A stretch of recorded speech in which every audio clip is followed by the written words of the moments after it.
Então, pronto, pessoal, boa noite. Espero que vocês não achem que eu tô gagá agora, depois disso. Mas beleza. Mas vamos lá. Então, hoje, como eu comentei na aula passada, né, a gente vai falar das ideias que levam, né, à definição matemática do conjunto dos números inteiros, né, assim.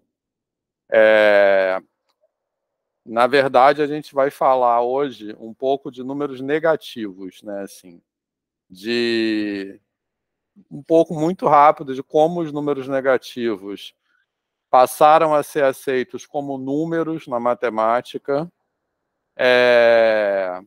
e um pouco de ensino de números de operações e do conceito de número negativo, beleza, pessoal? Certo?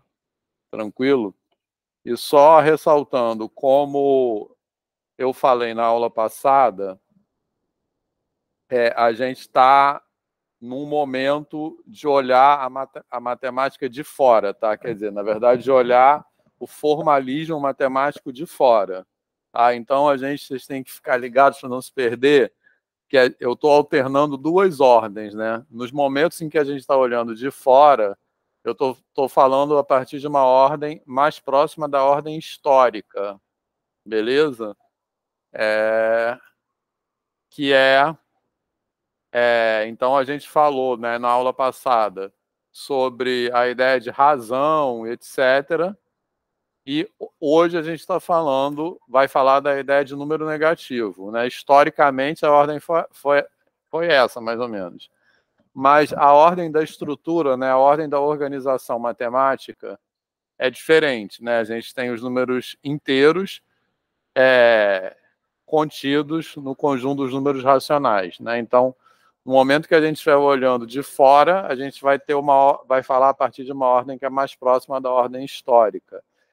E no momento que a gente estiver olhando de dentro, a gente vai falar a partir da ordem da estrutura, né? Da ordem de como a matemática está organizada hoje. Beleza, pessoal? Tranquilo? Tá. Então vamos lá. Então esse negócio aí, que vocês já viram 1 milhão de vezes, e a gente vai ficar hoje nessa parte do diagrama, né? Assim, de falar de como a ideia de orientação, como a gente tem que, para definir, assim, a gente pode pensar assim, para definir os números inteiros ou para admitir as quantidades negativas como números, a gente foi preciso, historicamente, acrescentar um outro atributo naquilo que se entendia como número. É sobre isso que a gente vai falar. E esse atributo é o atributo de orientação, beleza? Então, quer dizer, até então, vou voltar aqui um pouco. Até então, né, a gente já falei isso algumas vezes, aquilo que era entendido como número o número era um sinônimo de uma quantidade, né? E isso causava um impasse para se admitir as quantidades negativas como números. Porque se um número é uma quantidade, o zero é a ausência de quantidade, então como pode haver algo menor que a ausência? Né? Assim, isso era um problema filosófico que impedia a aceitação dos números negativos como números. Beleza, pessoal, até aí? Tranquilo? E os números negativos, eles começaram a se afirmar, vamos dizer assim, a partir de manipulações algébricas, tá certo? Sobretudo naquelas tentativas, que não sei se vocês já ouviram falar historicamente disso, nas tentativas de resolução das equações polinomiais de terceiro e quarto grau, que era uma galera lá na Itália, que tinha aqueles Tartaglia, uns matemáticos que ficavam, tinha até umas competições, eu não sei a história direito, e esses detalhes eu acho meio chatos, enfim.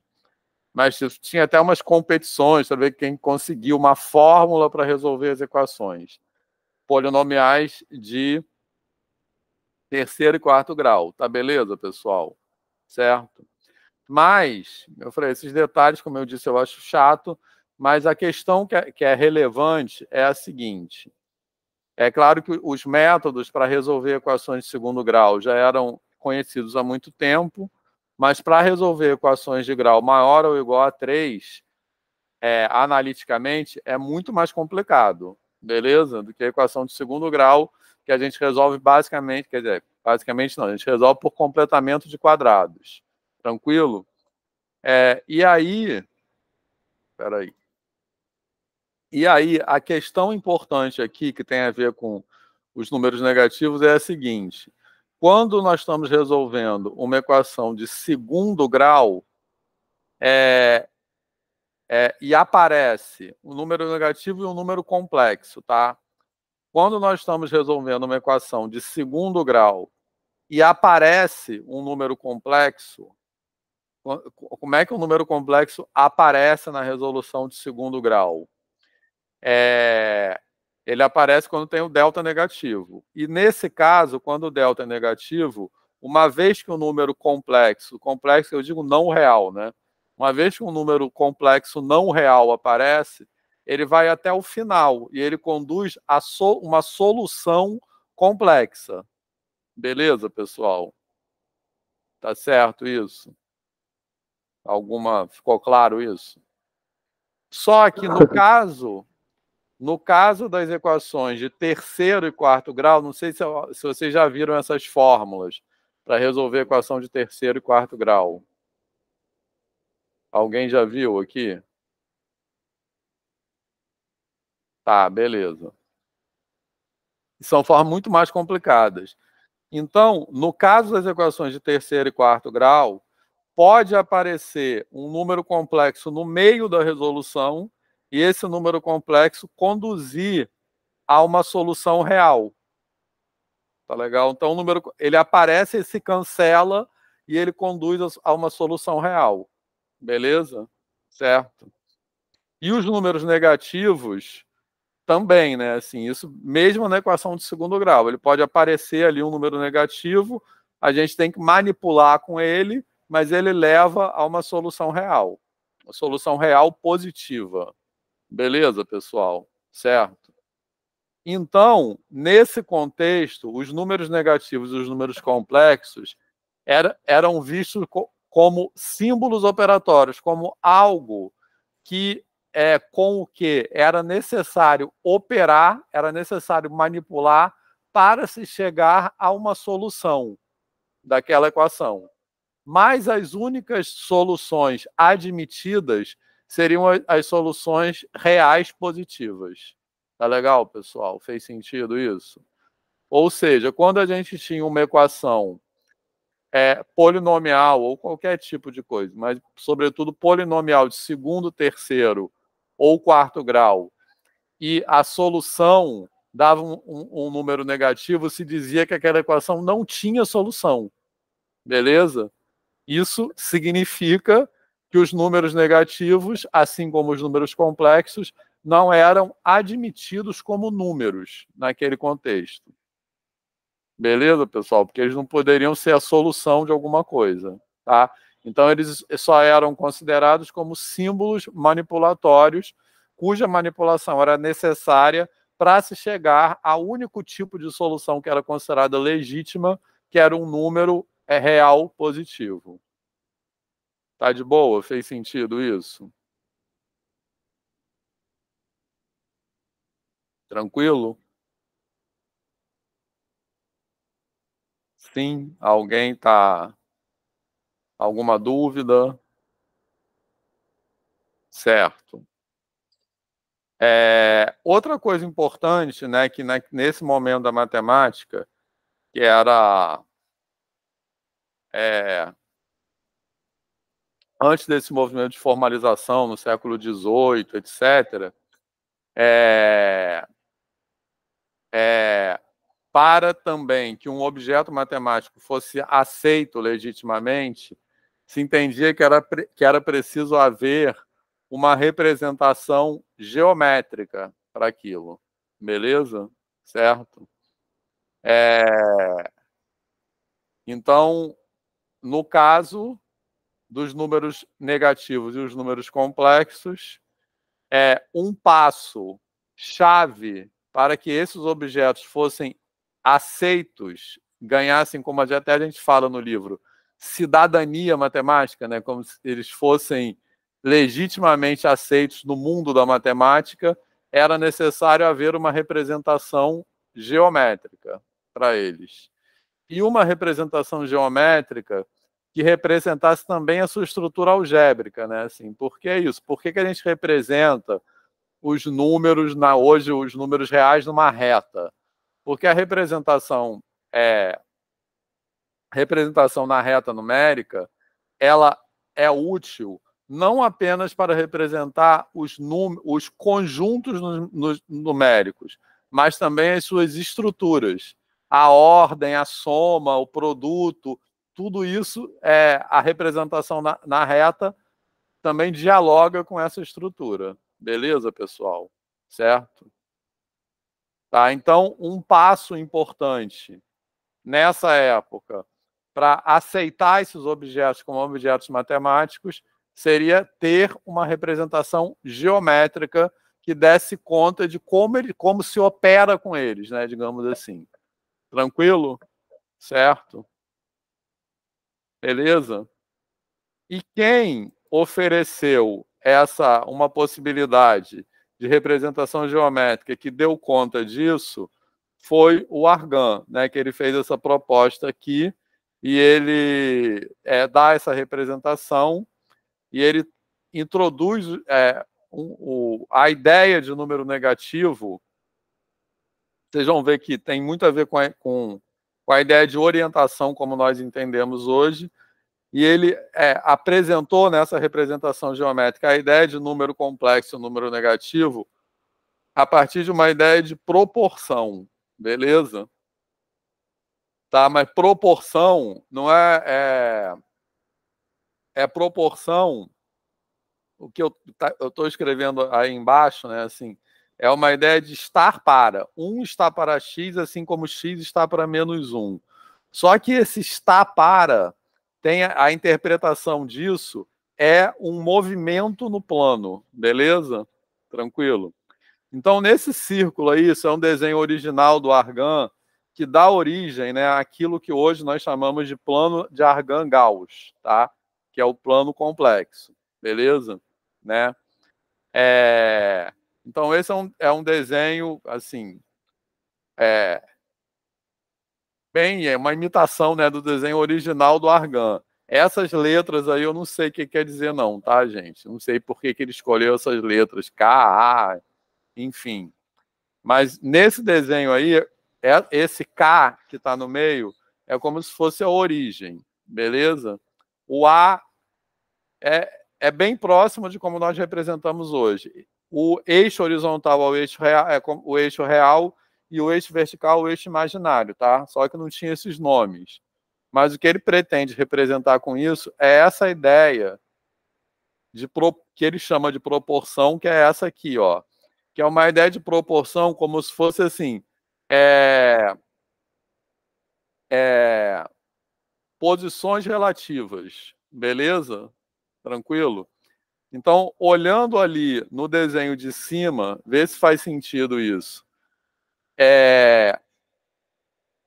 Pensando em posições relativas, tá? Essa ideia de posições relativas que vai dar origem à ideia de orientação, como nós entendemos hoje, vamos dizer, no R2 ou no plano complexo. Beleza? Tranquilo? Então, é a ideia assim, ó, o segmento KA, olhem para a parte de cima do desenho, depois a parte de baixo também. O segmento KA está para o segmento KE, assim como o segmento KE está para o segmento KI. Tá? Isso quer dizer que a posição do segmento KE em relação ao segmento KA, a posição relativa é a mesma do segmento KI para o segmento KE. O que quer dizer essa posição relativa? Em ambos os casos, para sair, sair do primeiro segmento e chegar ao segundo, eu tenho que fazer uma rotação de 90 graus no sentido horário. Beleza, pessoal? Certo? Fez sentido isso? Sim.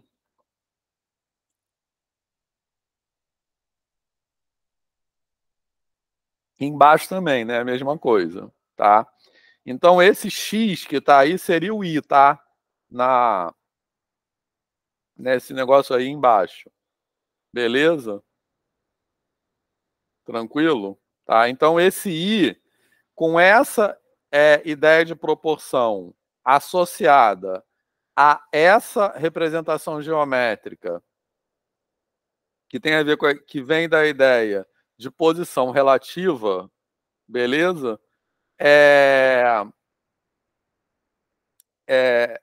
A conclusão, quer dizer, a proposição que o Argan fazia é que esse X, esse segmento que está sendo chamado de X, que no desenho é o segmento KE, seria como se fosse a média geométrica entre o segmento, entre 1 e menos 1, né? Entre o segmento KA e o segmento KI. Beleza? Certo? Marcelo.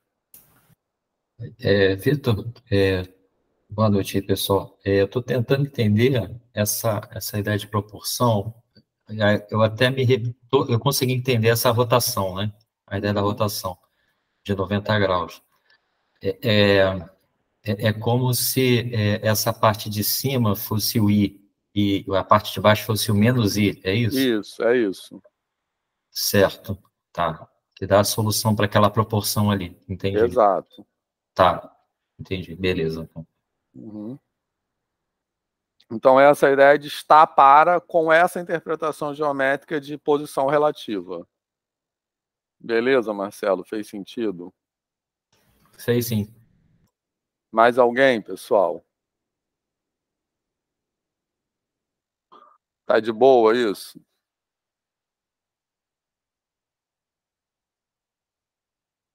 Essa posição relativa, a ideia de posição relativa é porque é em relação a algum referencial, não é isso? Não, é a posição relativa de um segmento em relação ao outro. Em relação ao outro, Entendeu? isso. O outro tem que ser um referencial para o outro, né? O primeiro é o referencial do segundo. Então, olha só, nesse desenho que está lá em cima, à esquerda, qual é, vamos dizer assim, a relação entre o segmento KA e o segmento KE? O segmento KE é o resultado de uma rotação do segmento KA de 90 graus no sentido horário. Certo, Marcelo? Beleza? Certo. Beleza. A mesma coisa acontece entre o segmento KI e o segmento KE. O segmento KI é o resultado de uma rotação de 90 graus do segmento KE no sentido horário. Então, baseado nisso, ele falava: o segmento KE está para o segmento KA, assim como o segmento KI está para o segmento KE. Entendeu? Ou ao contrário, ou em outra ordem, né? Como está escrito ali. Certo? Isso. É porque a está rotação para é de X, 90. Então, essa é a ideia de posição relativa. Entendeu? Certo. A posição de um em relação ao outro é a mesma nos dois desenhos, entendeu? Faz Como sentido. se estivesse mudando de referencial, é isso. Entendeu? Beleza, valeu. Ó, 1 é o segmento KA, menos 1 é o segmento KI, e X, que é o I, né, é o segmento KE. Então é isso, ó. 1 está para X, assim como X está para menos 1. Entendeu? Porque o movimento que eu faço para ir do 1 ao X é o mesmo movimento que eu faço para ir do X ao menos 1. Isso. Beleza? Certo. É a mesma rotação. Beleza. Isso. Tranquilo, pessoal? Para todo mundo, tá de boa isso? Certo? E a partir dessa ideia de estar para, ele interpreta isso como uma média geométrica, né, como eu falei, né, Que é o x é a média geométrica entre 1 e menos 1. Só que essa média geométrica entre 1 e menos 1, como o 1 e o menos 1, na verdade, estão apontando em direções contrárias, ela tem que estar numa direção perpendicular. Essa é a ideia brilhante do Argand, entendeu? Beleza? Para ter essa coisa do está para.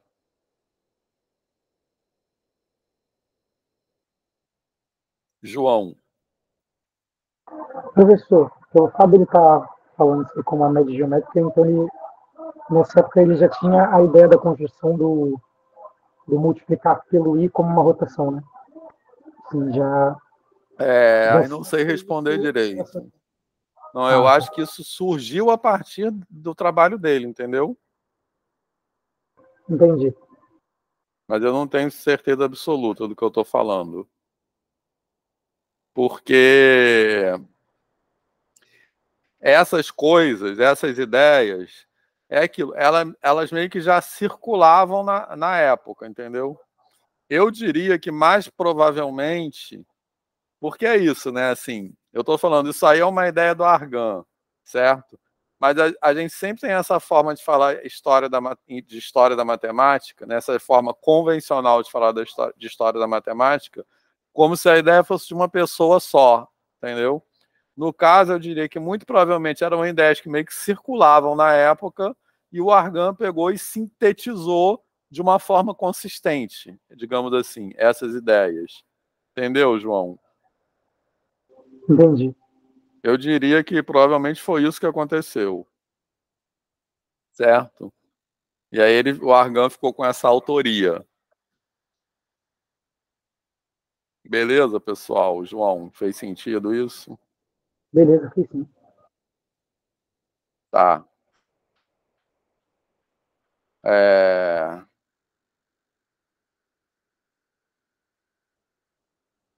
Tranquilo, pessoal?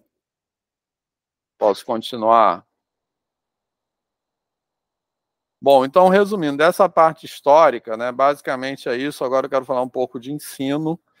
Então, dessa parte histórica,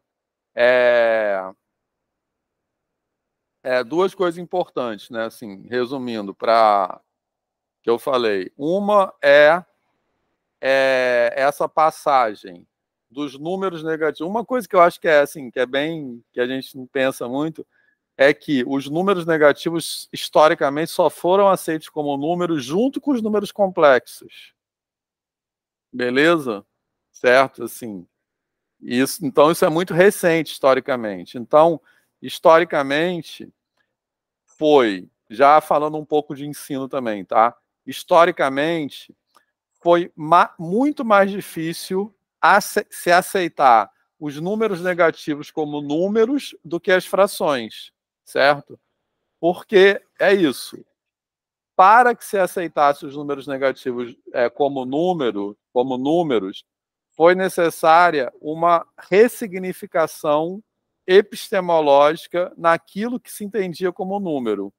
Então, os números deixam de ser quantidades apenas para ser quantidades com orientação. Então, a gente passa a ter o 2 para a direita e o 2 para a esquerda. Beleza? Tranquilo?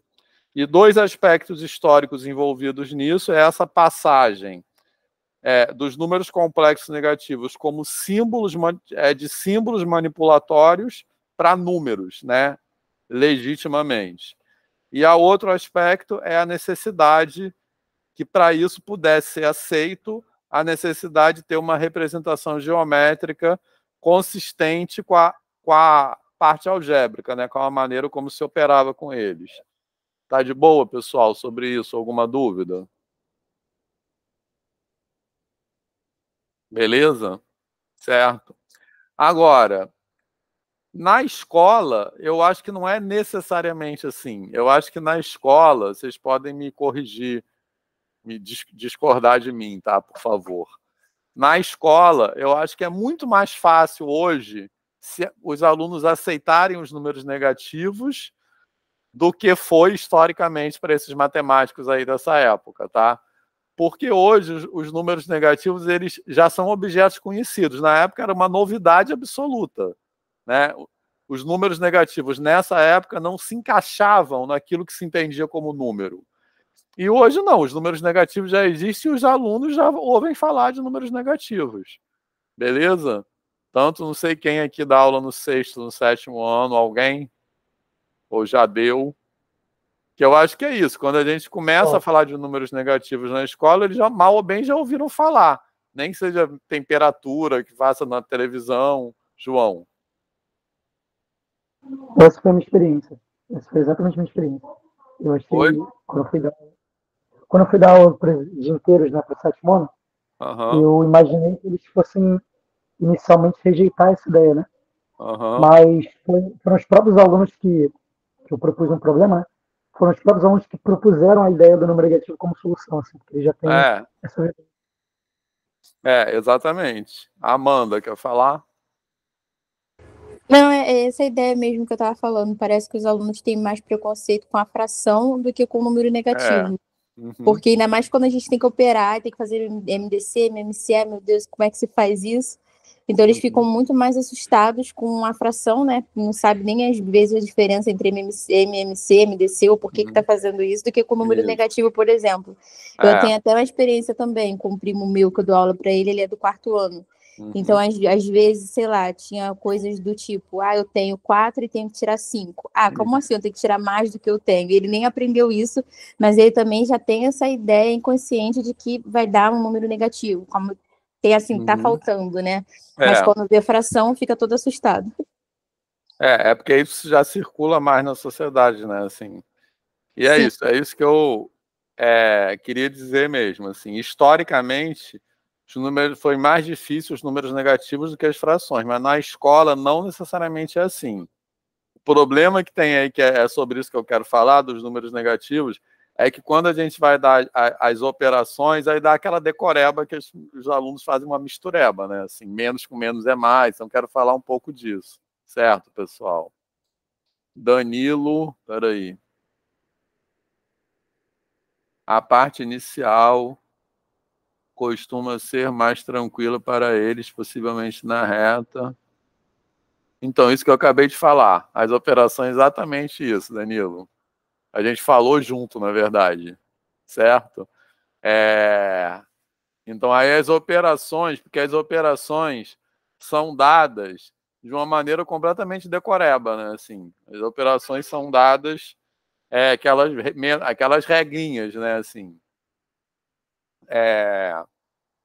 então, o que eu quero dizer aqui hoje, que eu quero dizer em seguida, é como é que a gente pode trabalhar as operações com números negativos na escola? De uma forma que remeta a essa ideia, que recupere essa ideia de orientação, essa ideia da reta, da estrutura da reta, beleza? Certo? Tranquilo? Outra coisa que acontece às vezes que eu acho ruim é que quando, por exemplo, aí Bruno pode falar sobre isso, que quando nos anos iniciais, alguns professores falam assim, essa subtração, 4 menos 5, essa subtração não existe resposta para essa operação. Aí depois, 2 anos depois, passa a existir, entendeu? Beleza, pessoal? Sim. Esse assunto não entra em discussão nos anos iniciais mesmo, não. É tratado como errado mesmo. A ordem deve ser respeitada, do maior para o menor. A Karen fala muito isso, né? Assim, que quando os alunos trazem isso, ela discute, assim. Mas muitas vezes se faz isso, e isso acho que causa assim, a matemática passa a ser uma coisa meio sem sentido, porque, tipo assim, ano passado isso não existia, esse ano passa a existir, entendeu? Beleza?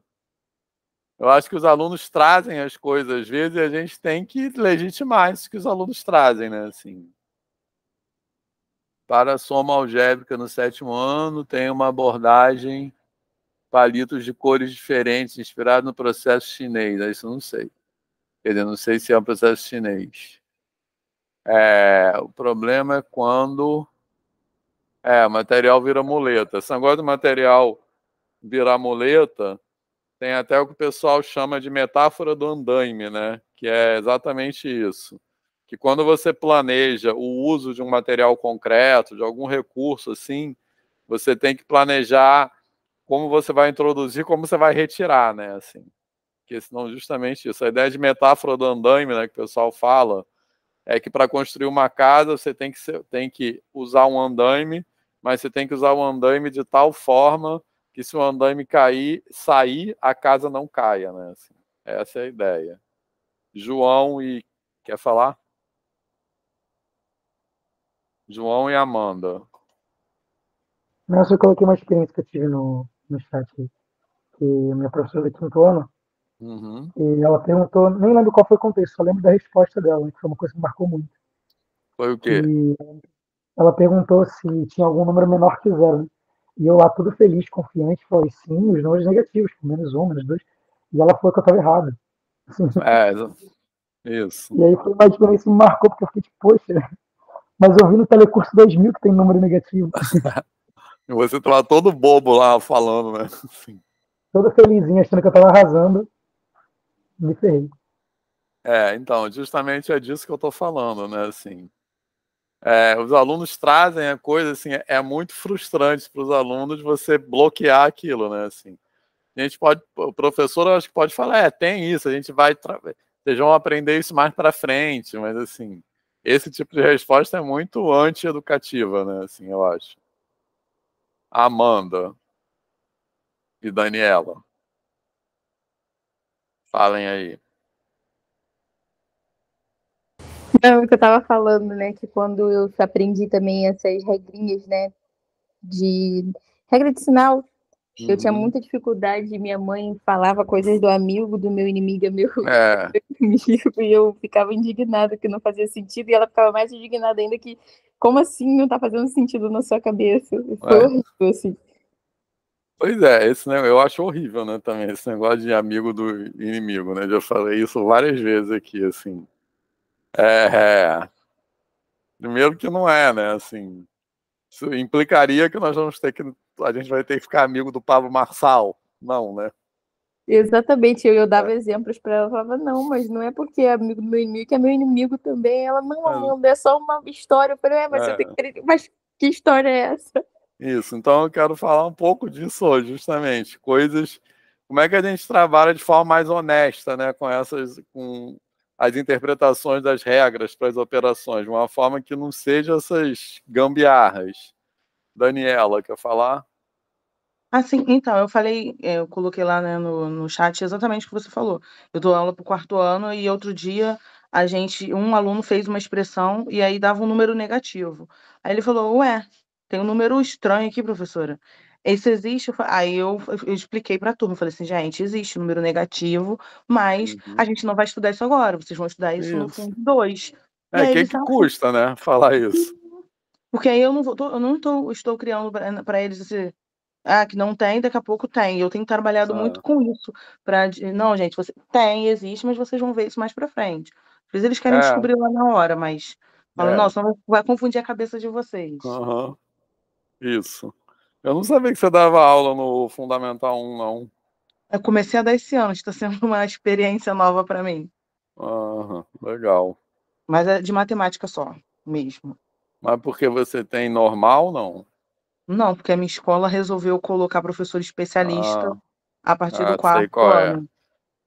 Aí eu peguei a turma do quarto. Tá, tem escolas que fazem isso. Vai lá, Bruno. Não, só aproveitando a fala da Dani, essa saída, essa fala dela sobre não vamos estudar agora e tal, falando com muita segurança e tal, essa segurança os professores dos anos iniciais geralmente não vão ter, sabe? Isso aconteceu muito porque a Dani é especialista e tal. Mas se acontecer um caso de dar um resultado negativo, o professor vai falar logo, geralmente, assim, conhecendo na prática e tal, que não é assim, tá errado e pronto, assim, sabe? Até porque não vai ter uma base, né, para poder respaldar a fala dele, né? Do tipo, a gente vai tratar isso mais a fundo, mais para frente e tal, porque outro tipo de conjuntos numéricos para os professores dos anos iniciais é sempre assombroso, assim, né? Uhum. O exemplo mesmo são os números racionais. Falar de frações já começa a complicar demais. Então, ainda mais falar de negativos, então, eu acho um nível assim. O professor dos anos iniciais, no caso, tem essa postura para se colocar num lugar de segurança, né? Assim, por insegurança, né? Né? A gente só não pode, acho que é importante falar isso, cair naquela armadilha de falar os professores dos anos iniciais não sabem nada e é tudo culpa deles, beleza, pessoal? Porque a gente, que é professor especialista, também tem essas inseguranças, né? Assim, nesse aspecto, isso é uma questão da formação de professores, né? Assim, que é uma formação que nos leva a evitar situações onde pode ter alguma coisa que a gente não sabe direito, né? Assim, então a gente quer sempre ficar. Isso é incomum para da formação de professores, né? A gente busca sempre lugares seguros, né? Assim, então, beleza. Acho que é importante dizer isso, a gente não cair, que acho que a gente, como professor de matéria, tem que evitar muito isso, tá? Falar, as pessoas iniciais não sabem nada. Vai lá, Dani. Não, só porque na sua fala me lembrou muito o que eu tenho vivido esse ano, com essa experiência nova de dar aula para o Fundi 1, eu me vi muito nesse lugar de estar me colocando num lugar de não saber, por exemplo, como é que eu explico para um aluno divisão, porque teoricamente a parte inicial ele teria que saber no Fundi 2, então eu parti do pressuposto, ele sabe, e aí fui dar aula disso, por exemplo, e tive um choque de realidade que eles não sabiam e eu não sabia como explicar. E aí eu fiquei valorizando ainda mais o trabalho do pessoal da pedagogia, porque eu acho que a gente não é preparado para poder ensinar a base para os alunos, eu acho que a gente deveria, e às vezes eles também não foram preparados para ensinar o que os alunos vão aprender depois. E eu Isso. acho que tem que haver a gente tem que ter esse olhar mesmo e esse respeito para as pedagogas, né? E outra coisa, sim. E outra coisa que a gente tem que desconstruir também é uma visão de que quanto mais inicial é a etapa escolar, mais fácil é trabalhar. Isso que a fala da Dani, né, mostra bem, que a gente fala isso, assim, que como se fosse assim, o trabalho nos anos iniciais é um trabalho que requer menos intelectualidade, vamos dizer, por parte do professor, porque ele é um trabalho mais simples. Isso é uma coisa profundamente equivocada, tá? Então a gente tem que também desconstruir muito isso, que é exatamente a fala da Dani. Exatamente. Isso aí. João, ou deu aula e não entendeu nada, né? Assim. Só complementando a fala da Dani, esse é um problema, né, uma questão, né, da gente estar despreparado para ensinar as operações básicas e tal, que é um problema que não é exclusivo dessa situação dela, né, que é atípica, né, de uma escola que tem professor especialista nos anos iniciais, porque chegam alunos no sexto, no sétimo, às vezes até no oitavo e no nono, né, que não tem uma base boa disso, por alguma defasagem anterior, por alguma questão pessoal, familiar, e a gente, como professor de matemática, a gente tem que saber sanar a dúvida desse aluno, né? Eu tenho alunos do sexto ano que eles têm muita dificuldade com divisão. E eu não me sinto preparado para isso. Assim. Eu cheguei a estagiar nos anos iniciais, eu tenho alguma experiência, mas não foi o suficiente, sabe? Eu não vi isso na licenciatura e, mesmo não dando aula para o quarto ano, é um problema que eu também enfrento. Entendeu? Exatamente, isso aí. Isso é muito importante, né? Acho que o João falou. A gente isso tinha que estar na formação. Então, isso que é assim, se a gente fala que vamos dizer, a formação dos pedagogos deveria ter mais de matemática na formação do pedagogo, sim, eu acho que sim. Mas não é só a formação do pedagogo que é deficiente, né? A formação da licenciatura também tem seus problemas. Isso que o João falou é um deles, né? Assim. Então, só para a gente não cair nessa armadilha, né? Isso deveria estar na nossa formação também, né? Certo? Beleza, pessoal? Então, agora, com base nessa ideia de quantidades com orientação, como eu falei, isso aí, historicamente, foi uma ressignificação do conceito de número para que os números negativos pudessem ser aceitos como números, tá? Foi necessária uma ressignificação do conceito de número, tá? E na escola também, quando a gente começa a trabalhar com números negativos, com números positivos e negativos, e aí a ordem que a gente vê isso na escola também é mais parecida com a ordem histórica do que com a ordem da estrutura matemática, tá certo? Porque na escola também a gente vê frações antes de números negativos, como foi historicamente, beleza? Então, quando a gente introduz números negativos na escola, também são necessárias algumas ressignificações e que nós precisamos ficar atentos a elas, beleza? Então, a primeira delas é essa, mais fundamental de todas, que a própria ideia de número precisa ser ressignificada de uma ideia de quantidade para uma ideia de quantidade com orientação, tá? Como eu falei. Aí, o zero, ele também precisa ser ressignificado, porque quando a gente trabalha só com números positivos, o zero é apenas uma ausência de quantidade, certo? Beleza? O zero é um nada, só isso. Mas quando a gente trabalha com isso, como eu falei, um obstáculo epistemológico, porque como é que a gente pode ficar menor do que o nada, né? Quando a gente trabalha com números positivos e negativos, o zero passa a ser também uma origem ou referencial. É a origem a partir da qual nós podemos andar para a direita ou andar para a esquerda. Então, isso é a própria ideia de orientação, né?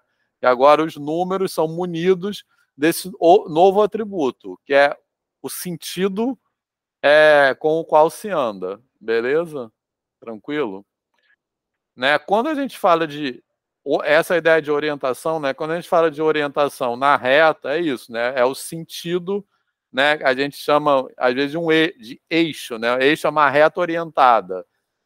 Uma reta só como objeto geométrico não tem orientação, né? Assim, uma reta orientada é uma reta munida de um sentido positivo e um sentido negativo. Então, isso que quer dizer quantidade com orientação. Agora eu tenho as quantidades e eu atribuo a elas um sentido positivo e um sentido negativo, beleza? E essa ideia de orientação nasceu junto com a orientação dos números complexos. Aí, quando a gente fala... Peraí, calma aí.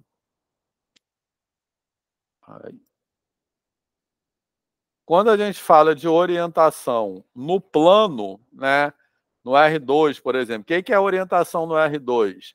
É a relação entre as orientações dos eixos, beleza? Tranquilo? Né? Então, por exemplo, no R3 é aquela coisa que às vezes se chama de regra da mão direita, né? Assim, que é a ordem da base, beleza? Então, repare que isso aparece naquela ideia de posição relativa lá do Argan, tranquilo? Beleza? Mas só uma coisa voltando um pouco atrás, certo? Mas, na escola, o que eu quero dizer aqui é que nós precisamos estar atentos a essas ressignificações, tá legal? Por quê? Porque até então, quando a gente trabalhava só com quantidades positivas, a gente fala do zero com um significado. E quando a gente introduz quantidades negativas, o zero passa a ser outra coisa. Tranquilo? Então a gente tem que ter cuidado, tem que ter atenção a essa passagem. É isso que eu quero dizer. E assim como o zero, o mesmo acontece com o sinal de menos e com as operações de soma e subtração, tá? Então repara. Beleza, pessoal? Tá fazendo sentido isso? Sim. Ai, Amanda... Ai, peraí. Então é só essa questão, né? A Amanda queria falar alguma coisa? Não é porque eu tinha colocado aí se seria um eixo de simetria, mas não seria bem o eixo, né?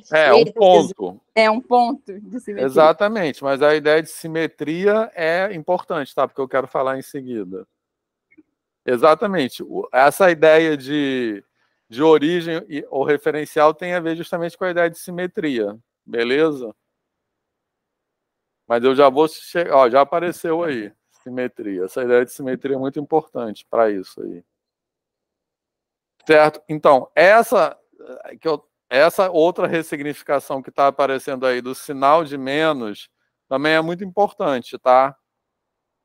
Porque, repara, quando a gente trabalha só com números positivos, o sinal de menos sempre representa uma subtração. Tá claro isso? Certo? Quando a gente passa a trabalhar com números negativos, o sinal de menos além de ser uma subtração, ele passa a representar também um indicador de número negativo quando a gente escreve -2, certo? Tudo bem que tem uma subtração implícita ali, porque -2 é o resultado da subtração 0 menos 2, mas a gente denota o -2 quando a gente escreve o sinal de menos no -2. Por que o sinal de menos está ali? Para indicar que aquele número é um número negativo. Beleza, pessoal? Certo? Só que, além disso, aí que eu acho que é o mais importante, por isso que está sublinhado, o sinal de menos, além de ser um indicador de número negativo, ele também passa a funcionar como um operador de simetria. Tá? Por quê? Porque quando eu escrevo, por exemplo, -2, menos, entre parênteses, -2, esse menos fora do parênteses, ele não é um indicador de número negativo. Ele é um indicador de simetria. Beleza? Certo? Então, quando eu escrevo -2, o que esse símbolo representa? O simétrico do -2. Certo? Que vem a ser o inverso aditivo. Mas eu posso pensar nisso num primeiro momento como simétrico, no sentido que a Amanda falou. O simétrico geometricamente mesmo. Beleza? Tranquilo? Certo?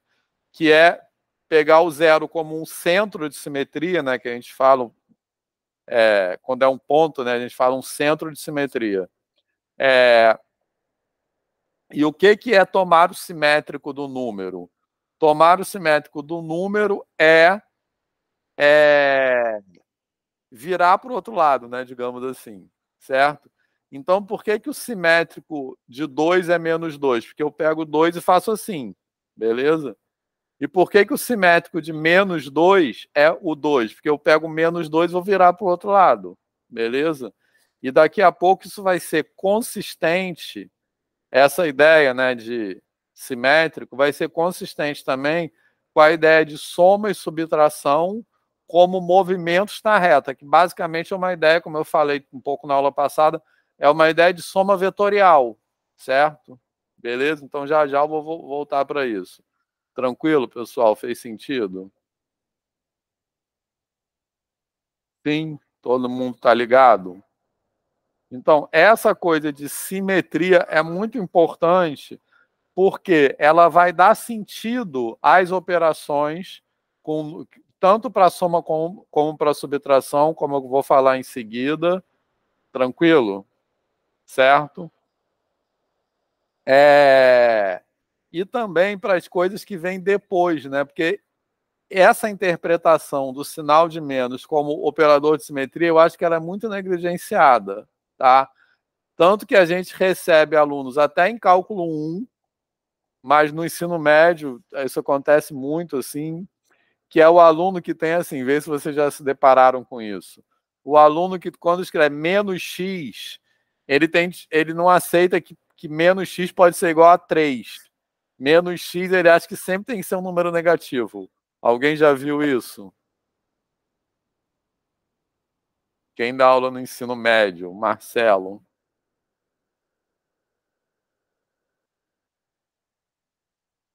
Sim, isso é muito comum.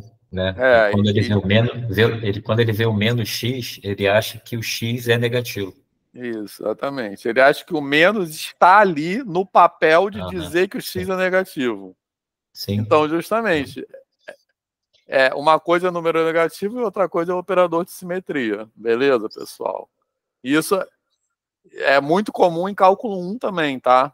Muito comum no primeiro período da graduação. Beleza? Que vem desde aí essa questão. Tranquilo, pessoal? Fez sentido? Certo? Bom, e aí também outra coisa que é importante é que a adição, quando a gente trabalha com números positivos, ela sempre aumenta, e quando eu passo a trabalhar com números negativos também, ela pode aumentar e diminuir. Então, a gente vai trabalhar com a ideia de adição, como eu vou mostrar em seguida, como um deslocamento na reta, tá?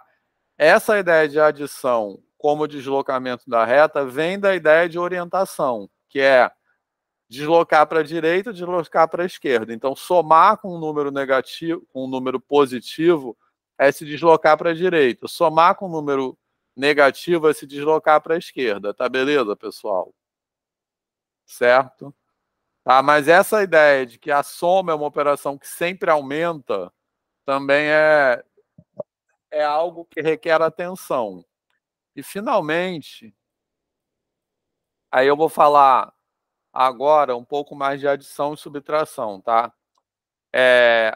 Até então, a multiplicação ela pode ser vista como uma dilatação, né? Como assim, como um esticamento, né? Vamos dizer, beleza? E agora ela passa a ser uma dilatação com reflexão, tranquilo? Certo? Então, o que é multiplicar por menos 1? Certo? Multiplicar por menos 1 é passar para o outro lado, né? Digamos, passar para o outro lado nesse sentido da simetria que eu falei, beleza? Então, agora eu quero falar um pouco mais de adição e subtração. Mas nesse slide aí, resumidamente, o que eu quero dizer é que na escola isso é uma coisa que é bem importante, porque a gente passa a falar usar as mesmas palavras, só que elas têm outros significados. Então a gente tem que ter cuidado com isso. A gente não pode falar achando que beleza, o aluno tem a obrigação de entender, né? Certo? De novo, aquela coisa que eu falo sempre: o aluno que tem dúvida nessa passagem, ele tem toda a razão de ter essa dúvida, certo? Beleza? Tranquilo? E muitas vezes nós somos formados assim, sem ter atenção com isso, né? Assim, sem ter esse cuidado com isso. Beleza? Bom, não sei porque está a multiplicação. Tá. Depois eu vou falar de adição. Mas sobre a multiplicação, então, não sei porque que a ordem do slide está assim, mas não faz mal. A multiplicação, né, é porque depois eu vou voltar a falar de multiplicação. Eu mesmo fiz esse slide, mas já esqueci a lógica dele. Enfim, isso aí é uma coisa que eu acho que é bacaninha, porque a gente sai dos números naturais, e quando a gente está nos números naturais, a multiplicação é sempre uma ampliação, tá? Quando a gente passa para os inteiros, ela é uma ampliação com reflexão, tá? Então, multiplicar não é só esticar, é esticar e refletir, tá? Quando a gente passa aos reais, ela pode ampliar ou encolher, beleza? Certo? Porque tem multiplicar por meio, então aí acontece uma coisa parecida com aquela coisa da adição, né? Não mais a multiplicação é uma operação que sempre aumenta. E, finalmente, quando a gente chega nos complexos, a interpretação da operação de multiplicação ela é uma generalização dessa ideia de ampliação com reflexão, porque ela é uma homotetia com rotação, beleza? Certo? Que normalmente quando se dá multiplicação de complexo, simplesmente fazendo a conta, né, na forma cartesiana dos números complexos. Mas isso aí tem a ver com aquela representação até na forma polar dos números complexos, né, de você vê o ângulo. Então, o que é multiplicar por i? Multiplicar por i é rodar de 90 graus, beleza? Multiplicar por menos 1, pensando agora no universo dos números complexos, é rodar de 180 graus, concorda? Beleza? Tranquilo? Multiplicar por 2i é rodar de 90 graus e duplicar o módulo do número. Beleza? Tranquilo? Então, nesse sentido, que a multiplicação por um número complexo é uma homotetia composta com uma rotação, né? Que é aquela ideia que quando você soma um número complexo com outro, você multiplica pelo módulo e soma o ângulo, né? Somar o argumento, né, do número complexo, que é o ângulo, é fazer uma rotação. Tá beleza, pessoal? Isso? Todo mundo se ligou? Certo? Então, multiplicar por menos 1, que é uma reflexão, o que é uma reflexão? É uma rotação de 180 graus, certo? Beleza?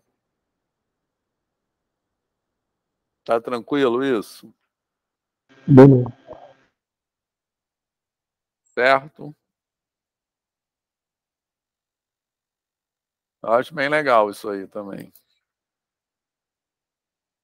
Enfim. Aí a adição, essa ideia aí de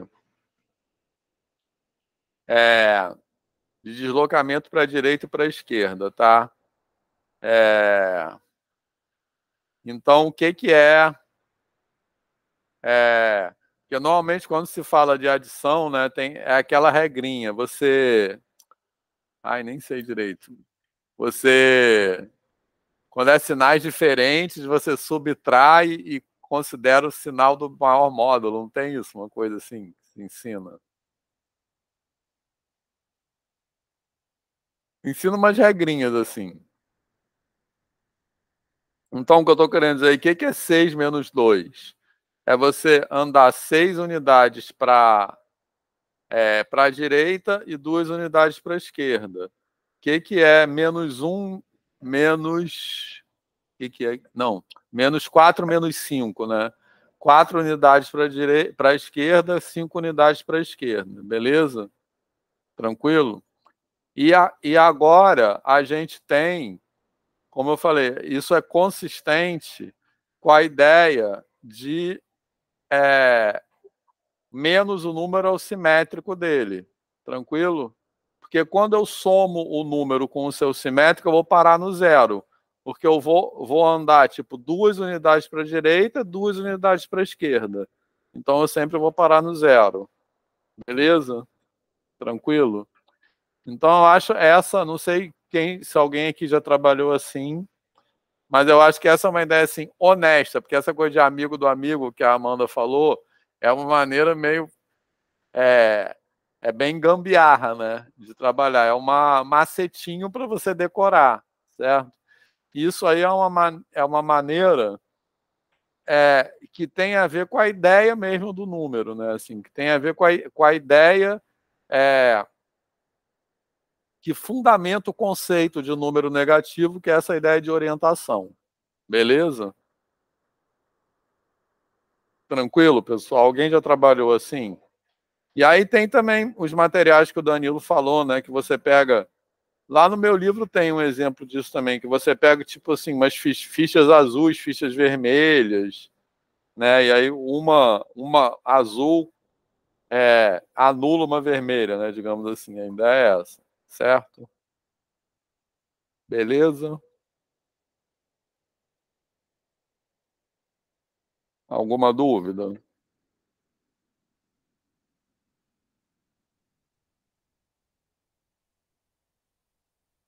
Tranquilo, pessoal? Danilo já pode falar ou ainda não? Eu acho que a gente deve fornecer. Então, não sei se vocês estão me ouvindo aqui, gente. Boa noite. Sim. Então, eu escrevi no chat aí. Eu acho que o papel nosso um pouco é porque, assim, primeiro pressuposto que a gente tem que ter é que esse assunto é difícil mesmo. É bem difícil. Sim. É. E aí isso não diz sobre, assim, a capacidade deles, não é nada disso. É que é difícil, ponto, né? E tem até um texto, não sei se... Agora eu tô falando, mas não tô ouvindo, tá, gente? Só vou falar aqui. O texto que é legal, não sei se o Vitor vai comentar sobre ele, que é o... Eu esqueci o nome do cara, um francês. Epistemologia dos números relativos. E aí ele faz um pouco de um passeio pela história da matemática, vai mostrando como é que vários matemáticos tratavam, né, das ideias de referência aos números negativos, toda essa coisa que o Vitor falou, né, de que eles não tinham essa cidadania de número, né, a expressão que os caras usam lá é essa. E assim, é um retrato muito fiel. Cara, tem uma coisa que é muito louca, a justificativa do Euler para a regra dos sinais é uma loucura. Não sei se o Vitor vai falar disso aí, mas ele fala que, tipo assim, positivo com positivo dá positivo porque, né, é soma de parcelas repetidas, né, então é trivial. Aí ele fala que positivo com negativo dá negativo porque né, no caso você está repetindo parcelas negativas, aí dá negativo. Aí negativo com positivo, né, pela comutativa vai dar negativo também. Então quando você chega aí, tá 2-1 para os negativos, né? E aí ele fala assim, como, né, os números positivos e negativos estão igualmente distribuídos na reta, né, e para poder ficar igualado, né, tipo, 2 resultados negativos com 2 resultados positivos, então menos com menos tem que dar mais. Aí ele justifica assim. Então, tipo assim, isso é pra gente ver que, cara, essa coisa demorou, assim. Então, eu acho que, assim, por mais que a gente estude, né, que a gente se prepare aqui enquanto professor, que tem materiais, isso demora, assim, demora. Às vezes a gente tem a expectativa de que a gente vai mostrar as coisas, eles vão ver de uma vez e vai pegar. E não vai, cara. Não vai. Leva tempo, um tempo que a gente não tem. Porque depois, assim, pela ordem ali do livro didático, por exemplo, assim que você começa a falar disso, você tem que começar a falar de racionais negativos também. Aí, junta a fração com a negativa e fudeu tudo, assim, cara. É muito difícil. Então, acho que é devagar e com muita paciência, assim, com muitos recursos. É o que você puder levar, cara. E aí você leva várias imagens e deixa eles pensarem assim. É aos poucos. Enfim. Perfeito, Danilo. Tá ouvindo agora? É isso. O objetivo aqui não é a gente nunca deve pensar aquilo qual é a melhor forma de ensinar, né? Assim é a maneira certa de ensinar. Acho que é bem isso que o Danilo falou, vários recursos, né? Assim. E esse negócio do Gauss eu não me lembrava disso, mas tempão que eu não falava disso, mas é isso, né? Assim. Então, essa coisa da definição daquilo historicamente, a definição daquilo que hoje nós chamamos de regra do sinal, ela foi controversa. Tinha matemáticos na época que não aceitavam. Como é que pode menos com menos ser mais? Né, assim, isso foi objeto de debate, assim, não foi uma coisa trivial, né? E na escola a gente quer dar em uma aula, às vezes, isso. Então, como a gente estava falando um pouco na aula passada, o ideal mesmo é que a gente teria que fazer isso com calma, né? Assim. Então, essa ideia de currículo como um lugar onde se quer chegar, que ela atrapalha muito as coisas, a meu ver. Assim. Então, você tem que chegar em determinado lugar, aí atropela um monte de coisa, beleza? Né? Então, não tem muito essa coisa de você ter um objetivo que todo mundo vai aprender aquilo no final do ano, isso é enganação, isso é falso. Assim. Enfim, mas é claro que o que eu estou falando pode parecer um pouco utópico, né? Porque na prática a gente não pode fazer, mas é importante a gente ter essa reflexão, a gente não acreditar nisso. Mesmo que, por força das circunstâncias, a gente tenha que trabalhar dentro disso, né? Assim. Mas, enfim. E aí, uma coisa que acontece, né, às vezes, é que essas regras operatórias envolvendo números negativos, às vezes os professores dão em uma aula. A adição é assim, multiplicação é assim, é ou não é? Né? E a adição é essa regra de que você soma, subtrai e pega o sinal do de maior módulo, quando for sinais diferentes, aí menos com menos é mais. Beleza? Tranquilo? O professor fala em uma aula, é assim e vamos em frente. Beleza? Então isso tem que ser uma construção bem sem pressa, né? Assim, o certo seria esse. Tem que ser um slow teaching. Beleza, pessoal? Danilo, quer falar mais alguma coisa?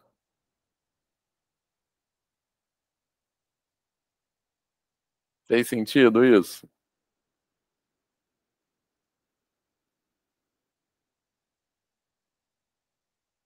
Tá. Na verdade, a gente já está acabando aqui. Bom, e aí a multiplicação com a ideia de simetria, basicamente a ideia, e esse é o penúltimo slide, tinha outra coisa que eu queria botar, mas não está no slide. Olha só.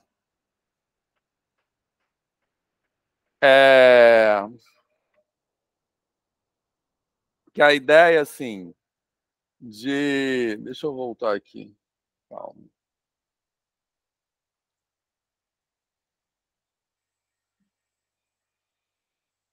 Espera aí. Tá bom. Multiplicar por um número positivo é, digamos assim, esticar o tamanho, né? Então, nesse slide aí, vocês estão ouvindo um carro de bombeiro aqui? Não, professor. Tá tranquilo. Não. Tá passando um carro de bombeiro aqui em frente à minha casa, mas enfim. Então, a ideia aqui, a interpretação da operação de multiplicação, ela passa a ser assim: multiplicar por um número positivo, 2, por exemplo, é dobrar de tamanho, beleza? Certo? Então, por isso, pega assim, faz conta que aquele n é 3, né? Então, 3 vezes 2 é 6, porque multiplicar por 2 é dobrar de tamanho. Mas preservando o sentido, certo? Multiplicar por... Então, menos 3 vezes 2 é menos 6, porque eu estou dobrando de tamanho, preservando o sentido.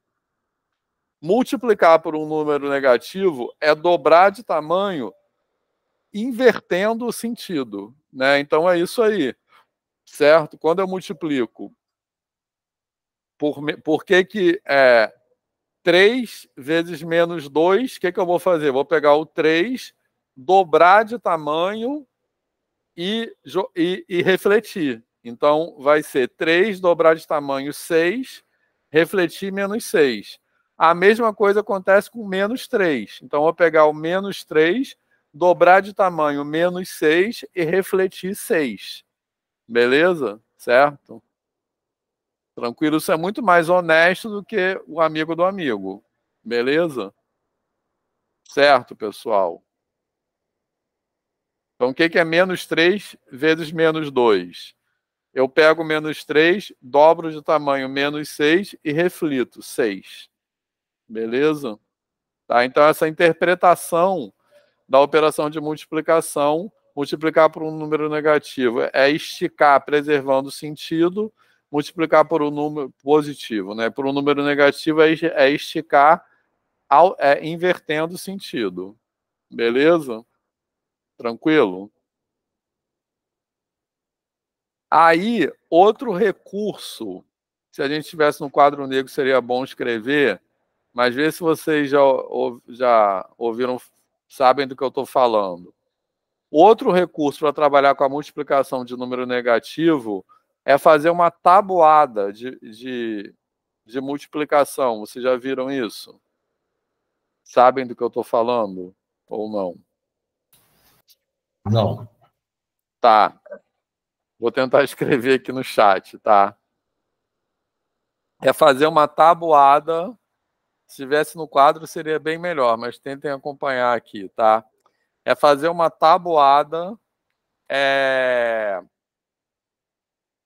observando as regularidades. Eu acho que isso é interessante também, porque essa tabuada, a ideia dessa tabuada é observar a generalização de uma operação inicialmente definida só com números positivos e como é que eu generalizo isso para números negativos. Beleza? Certo? Que é exatamente a ideia da extensão dos conjuntos numéricos, né? Que eu tenho uma estrutura e eu quero expandir essa estrutura preservando a estrutura anterior. Beleza? Então, quando eu vou definir a adição e a multiplicação A gente vai falar mais disso quando a gente fizer a construção formal por classe de equivalência, tá?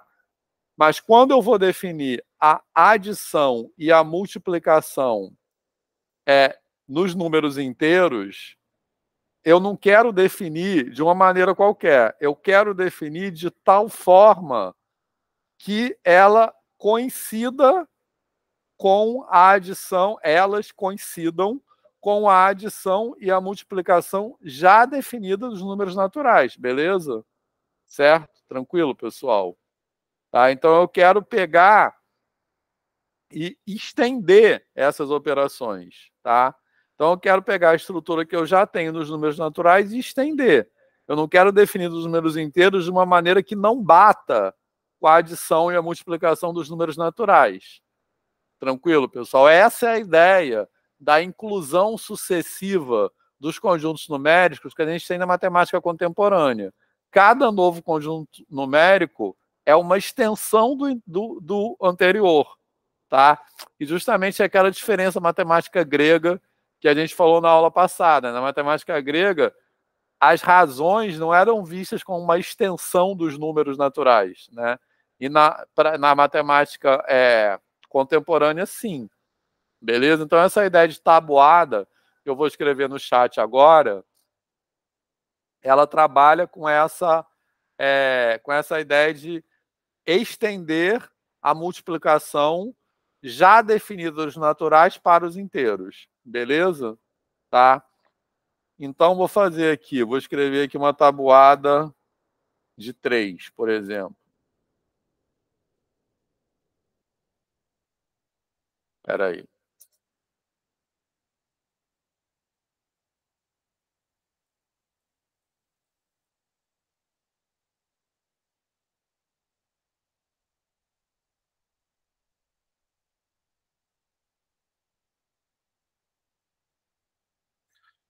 Então, quando eu escrevo aí, isso aí, a ideia é observar a regularidade nessa tabuada, tá? Que é a seguinte: cada vez que eu diminuo uma unidade, é uma tabuada de 3, no caso aí, poderia ser de qualquer número. O primeiro fator está fixo e o segundo fator eu estou diminuindo, tá? Então, cada vez que eu diminuo uma unidade no segundo fator, eu diminuo 3 unidades no resultado, beleza? E aí é legal fazer isso do lado, assim, desenhando isso na reta, beleza, pessoal? Certo? Tipo assim, do 9 eu passo para o 6, do 6 eu passo para o 3. Então, eu estou diminuindo 3 unidades. Tá legal? Beleza? Essa é a ideia já conhecida dos alunos de multiplicação com números naturais. Tranquilo? Agora, se eu quero preservar essa regularidade de tal maneira que essa regularidade seja preservada, qual é a única maneira possível de definir 3 vezes menos 1? O que eu tenho que fazer? Eu tenho que continuar andando 3 unidades para a esquerda. Beleza? Certo, pessoal?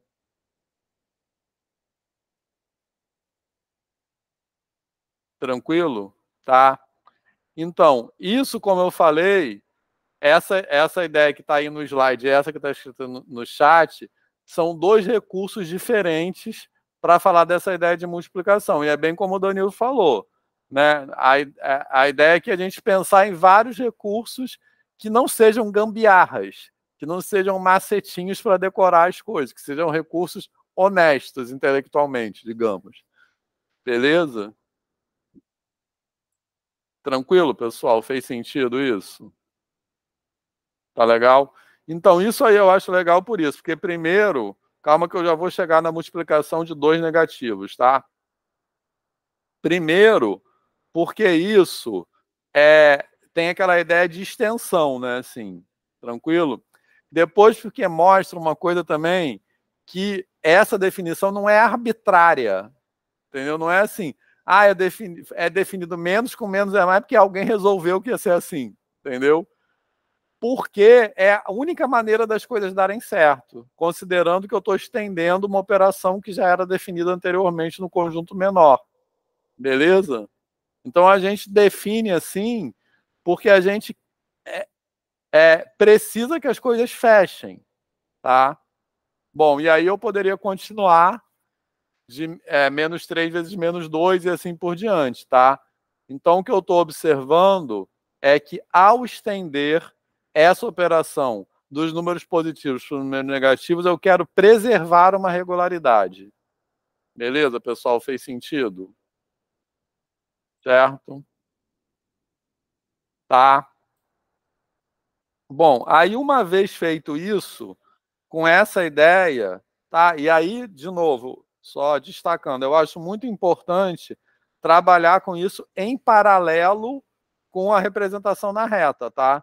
Você ir desenhando isso, tipo, dando esses pulinhos mesmo na reta, tá? Beleza?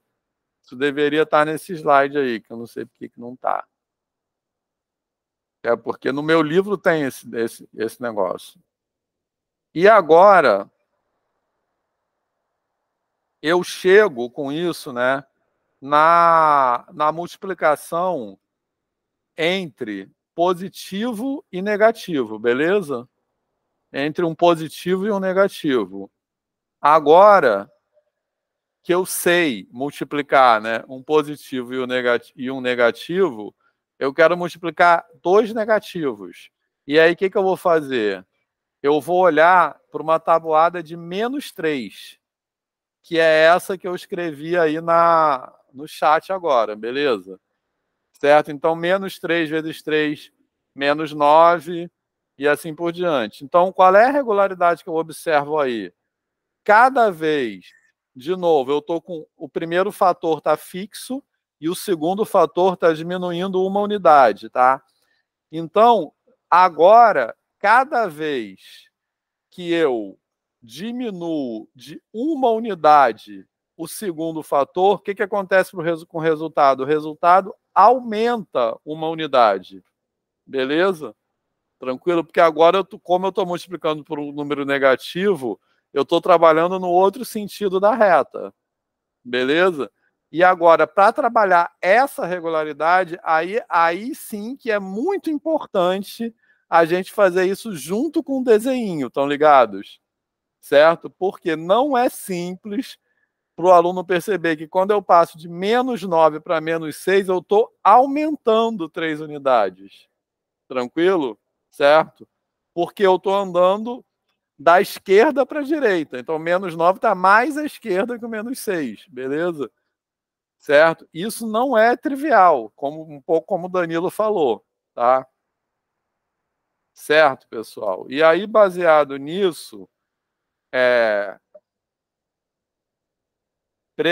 para preservar essa regularidade, a ideia aqui é a seguinte: qual é a única maneira possível de definir, se eu quero preservar essa regularidade, qual é a única maneira possível de definir menos 3 vezes menos 1? Eu tenho que andar 3 unidades para a direita. Certo? Então, tipo, é isso. Menos 3 com menos 1, para que essa regularidade seja preservada, tem que ser 3. Não é assim, porque eu resolvi que é 3. Né? Que tem gente que vê assim, né?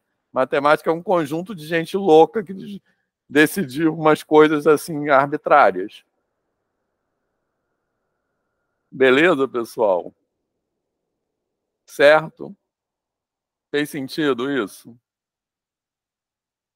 Só enfatizando, essa segunda tabuada aí é muito importante você escrever isso aí com um desenho do lado, tá? Certo? Passando do menos 9 para o menos 6, para o menos 3, assim por diante. Beleza? Tranquilo? Bom, e aí, quanto a isso, uma última observação que eu quero fazer, né, assim, é que essa coisa de você, basicamente, é muito importante aqui a ideia de quando eu ando para a direita eu aumento, quando eu ando para a esquerda eu diminuo, beleza?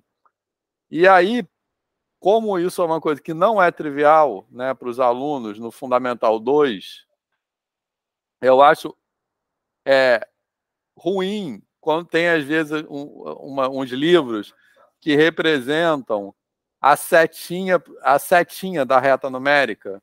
Põe dos dois lados, vocês já viram isso? Assim, querendo dizer assim, que a reta é infinita para os dois lados.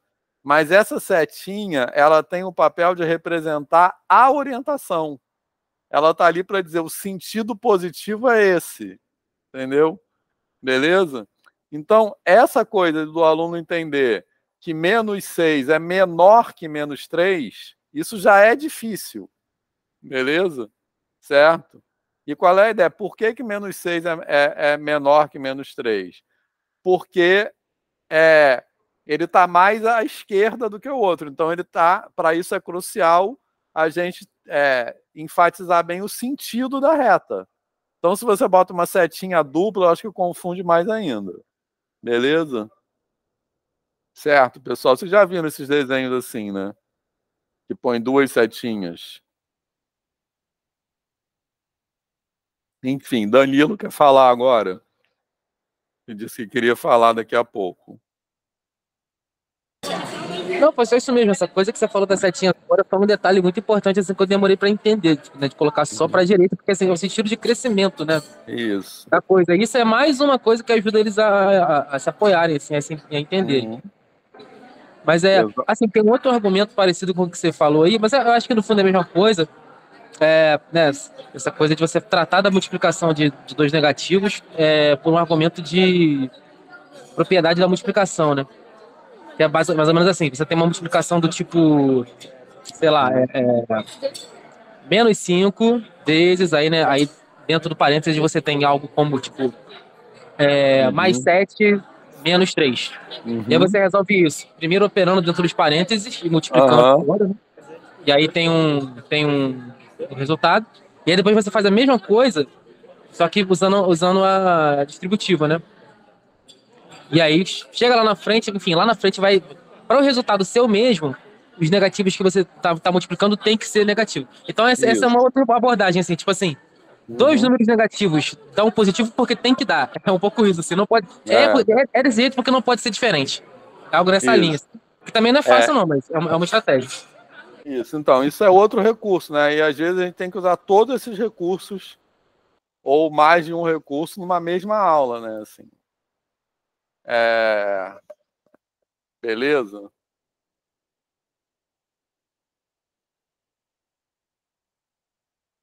Tranquilo, pessoal? E na aula que vem a gente vai falar de estruturas algébricas, a gente vai falar uma coisa que tem a ver com isso.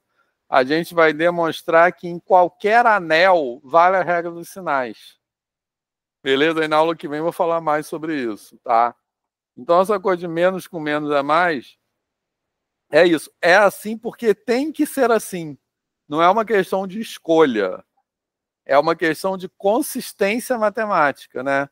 Se você quer que valham aquelas operações, aquelas propriedades básicas, né? Assim, associatividade, blá, blá, blá, blá, blá, você tem que valer a regra dos sinais, né?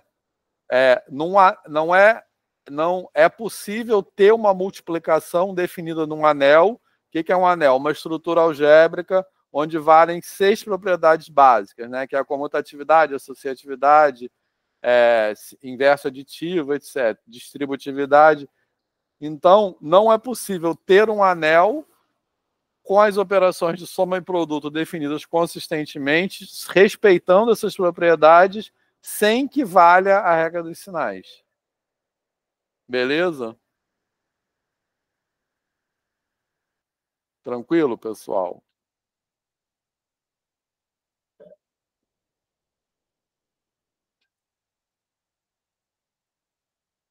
Certo? Então, show. Mais alguém quer falar alguma coisa? Oi, Vitor, só um detalhezinho. Enquanto você estava falando aqui, eu tive curiosidade de pegar um livro esquecido aqui, uma coleção esquecida que eu tenho aqui, porque eu não dou aula para o ensino fundamental já há mais de 10 anos, né? Mas, enfim, muito mais tempo. Aí eu tive curiosidade de pegar uma coleção aqui para verificar como é que ele fala dos números relativos, né? Sétimo ano eu nunca dei aula, né? Assim, acho que só dei aula uma vez ou duas no máximo, assim. E já tem muito tempo, né? Eu fiquei curioso para saber como é que... esse livro aqui também é de 2003, né? Eu não sei, é muito antigo também. E eu fiquei até, de certa maneira, surpreso, né? De ver que esse livro aqui, ele fala de um modo, assim, não vou falar a mesma coisa, né, mas ele comenta sobre essa questão da orientação, né, dos números inteiros, né, até das operações também, coloca aqui a orientação, não sei como é que os colegas que já trabalham, né, como é que eles desveem os livros didáticos de hoje, como é que estão trabalhando isso, mas assim, eu faço uma comparação de um bom tempo atrás, que isso nem era mencionado, né? Nem era mencionado essa questão da orientação, né? Era a regra pura e acabou. Sua fala cortou para mim um pedaço, mas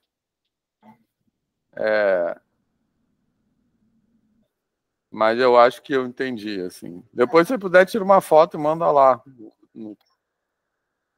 Ah, beleza. Tá joia. Valeu.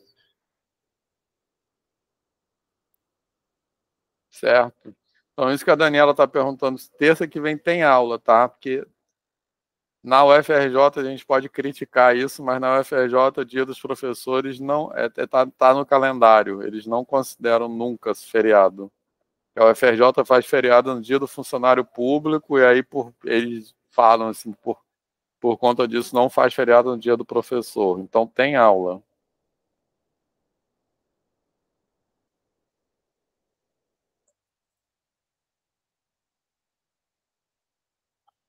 Mas beleza, pessoal. Então, sobre a matéria, mais alguém quer falar mais alguma coisa?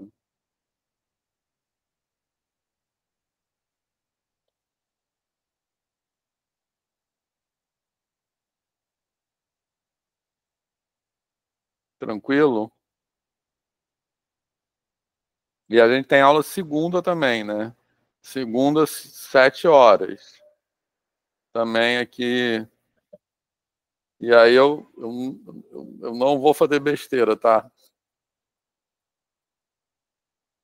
Segunda vai ser por esse mesmo link? Vai.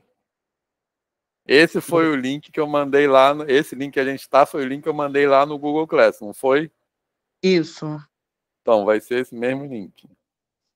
Tá bom. Tá, mas aí eu vou ficar ligado, pode deixar.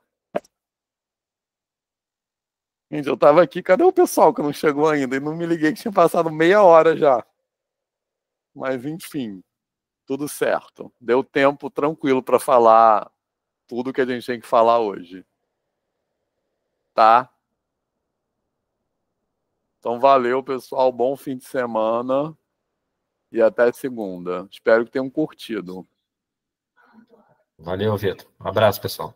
Valeu, boa noite. Valeu, professor. Boa noite. Boa noite, pessoal. Tchau. Tchau, boa noite. Boa noite.